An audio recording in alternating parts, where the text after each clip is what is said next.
Texas Republicans flex their independence by doing whatever Donald Trump says. This is just another day. We all know that famous Texas saying, remember the Alamo. But there's apparently the lesser known but still important, remember to help the President of the United States in his effort to undermine our democracy. It is 3 o'clock at the Texas State House in Austin, the burning hot epicenter today of the future of democracy. Right now, following a marathon session crackling with fireworks, speeches, and amendments and debate. At this moment, it appears we are close to a final vote on those new gerrymandered district maps, the transparently partisan ones drawn up mid-decade by Republicans at the request of Donald Trump, attempting to gobble up more seats in Congress. That's right, after Donald Trump politely demanded that Texas Governor Greg Abbott find him 5 seats so that he could continue his grip on power, and after Texas Democrats did everything they could to stall these efforts, including fleeing the state to prevent a vote, today Texas Republicans have enough votes to pass their redistricting legislation out of the state House. But not all Democrats are making it easy on them. Democratic lawmakers are back in Texas, but Representative Nicole Collier spent the night on the floor of the state House. She refused a Republican demand to have a state law enforcement officer escort her around the clock in order to leave the Capitol grounds. Can you believe that? Having to sleep in a chair like that? I mean, sure, if she was flying on a Spirit Airlines flight, that would be considered a diamond medallion seat, but she's not. She is an elected official exercising her rights and refusing to let these Republicans have an easy win. I refuse to sign the permission slip to be able to leave the Capitol. I disagree with that authoritarian tactic. Well, hold on now. Aren't we just talking about a small piece of paper? How bad can it really be? The slip is a document that allows Texas Democrats to come and go as they please from the House floor, as long as they agree to be monitored 24/7 by troopers from the Department of Public Safety. See, that's all. What are these whiny Dems complaining about? All they have to agree to is the same level of around-the-clock surveillance as Henry Hill and Goodfellas. Through the actions of the past few months and continuing into today, Texas Republicans have shown that there is no limit to how low they'll go when it comes to maintaining their majority status. All of our Democratic elected officials. Sorry, I have to leave. They said it's a felony for me to do this. Apparently, I can't be on the floor or in the bathroom. Well, you told me I was only allowed to be here in the bathroom. No, hang on. Bye, everybody. I've got to go. Hey, that is outrageous. What they're trying to do right there is silence an American leader. What we just witnessed is truly unbelievable. I mean, this is a democratically elected official confined to the state legislature being forced by Texas police to hang up on a Zoom from the bathroom. Or she really had to take a shit. I mean, don't get me wrong, we've all been on Zooms where the situation is so bad it feels like our stomach is getting arrested, and we wish that we could use the threat of being handcuffed as an excuse to go do our business. So, whether it was being arrested by cops or the other one, let it be known, I stand with Representative Collier, or Sid, either one. And while this entire process by Texas Democrats have found immense support from their constituents, other governors around the country, and even President Obama, it's not like Texas Republicans haven't also seen a little upside from the situation as well. I think that what the Democrats did a really good job of is uniting the Republicans, which hasn't happened for a long time. I've been here, this is my 6th session. The one thing the Democrats did really well is they united Republicans. Hey, to each their own, I guess. You know, some workplaces foster inter-office unity through a Friday happy hour or maybe throwing a ping pong table in the conference room. But it seems like Republicans are more staging an anti-democratic power grab to steal the midterms kind of folks.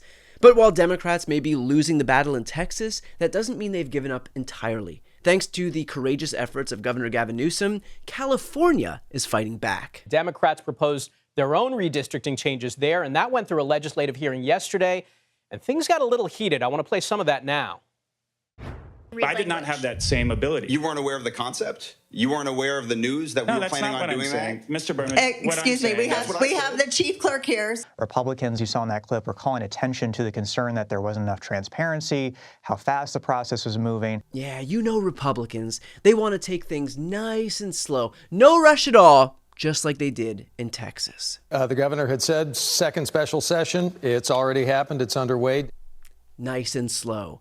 But look, Clearly, the Republicans are just upset because they want fairness, right? And what's more fair than a national standard barring the scourge that is partisan gerrymandering? Surely they would support that effort, right? Republicans in Washington, D.C. had the opportunity, including California Republicans, to vote for national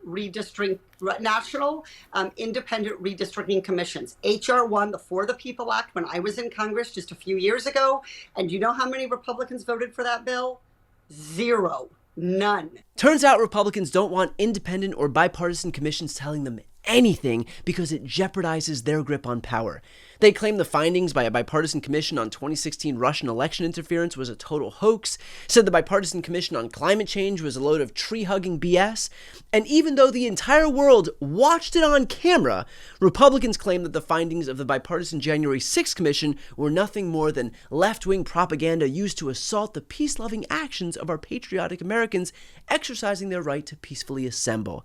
My God, if an independent commission issued a report that water is wet, Republicans would flood the airwaves of Fox News to brag that their experiences with water have been pleasantly bone dry. Time and time again, Republicans have shown that they are bad faith negotiators. So for Democrats to sit back and hope that suddenly members of the GOP are going to come down with a case of the ethics is a fool's errand. The reality is, Donald Trump has finally found willing participants in his efforts to undermine democracy.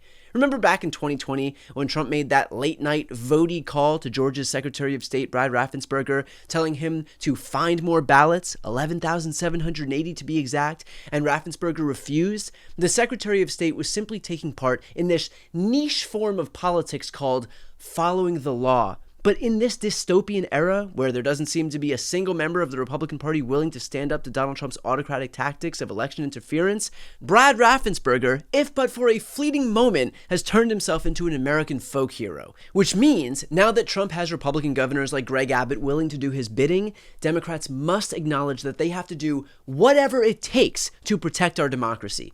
Because this is not just about 5 Texas House seats. This is about which direction Americans want their country to go. If Donald Trump and his lapdog Republicans succeed in their effort to win the midterms, there is nothing stopping their disastrous agenda. We will be almost nostalgic for the days when all we had to worry about was masked ICE agents plucking people off the streets, when universities and media companies were being extorted for millions just so they can stay in business, and when merely 17 million Americans were losing their health care. And by the way, this isn't just a tad odd, is it, that in August, when Republican members are going back to their districts, we don't hear any of them selling their signature piece of legislation to their constituents. Maybe that's because it is not sellable.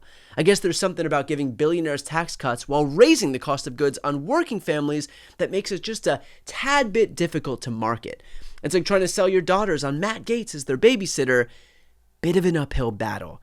Which is why we are suddenly watching Republicans redraw maps and set their sights on mail-in voting, because they've got nothing to run on. They've given up on the fake promises of lower costs and cheaper groceries and affordable rent, opting instead to lean full tilt into military deployment and power grabs. The party of small government has become so overbearing that there's nowhere to hide, not even in the bathroom.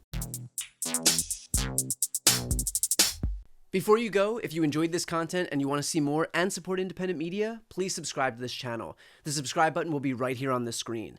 But second, the reality is that we are now in a political environment where this administration can lean on any of the social media platforms to suppress certain voices if they don't like critical coverage. That means my longevity here is in the hands of a few tech billionaires who are already making it clear that they are willing to cater to this administration. To that end, signing up for my newsletter is a way for me to reach you directly if that ever becomes necessary. I'll put the link right here on the screen as well, so please sign up. It's free, but there's also an option to do a paid subscription if you'd like to support me and my team. I really appreciate it. Thanks so much for watching.